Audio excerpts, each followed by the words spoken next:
ভিডিওটা কেন করছি ঠিক বলতে পারবো না, তবে অনেক দিন পর একটু লিখতে ইচ্ছা হলো, তাই একটু কিছু লিখলাম। লেখার পর মনে হলো একটা ভিডিও করি। জানি না কতটা ভালো হয়েছে বাজে হয়েছে, বাট ওই লেখার প্র্যাকটিসটা যাতে না চলে যায় তাই জন্যই একটু লিখলাম।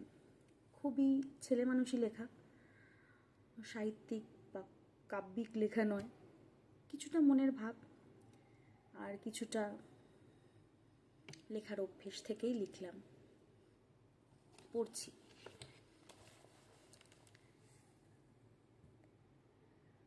অনেক দিন পর হঠাৎ করে কিছু লিখতে ইচ্ছা হলো, কিন্তু কী লিখব সে বিষয়ে আমার বিন্দু বিসর্গ জানা নেই।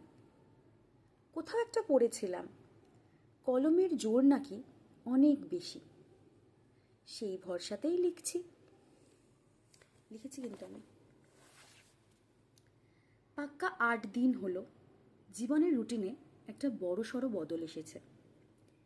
এই বদল কোনো রাজনৈতিক দলের বদল আনার থেকেও অনেক বেশি কার্যকরী। রোজকার ট্রাফিকের চোখ রাঙানি নেই, মেট্রোর ভিড়ে ধাক্কাধাক্কিও করতে হচ্ছে না। তবুও কেমন একটা অশান্তি হচ্ছে মনের ভেতরে। সামনে পুজো, আমাদের প্রত্যেকেরই কত প্রত্যাশা এই 4 দিনের জন্য, কিন্তু সেই 4টে দিন কেটে গেলে সবাই আবার তাদের দৈনন্দিন কাজে ফিরবে। আমিও হয়তো সদ্য পাওয়া জীবনের নতুন রুটিনটায় আরেকটু ধাতস্থ হব।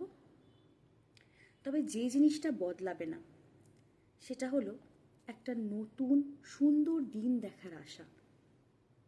কারণ কথাতেই তো আছে, যা হয়েছে ভালোর জন্য হয়েছে, যা হচ্ছে সেটাও ভালোর জন্যেই হচ্ছে, আর যেটা হবে সেটাও অবশ্যই ভালোর জন্য হবে।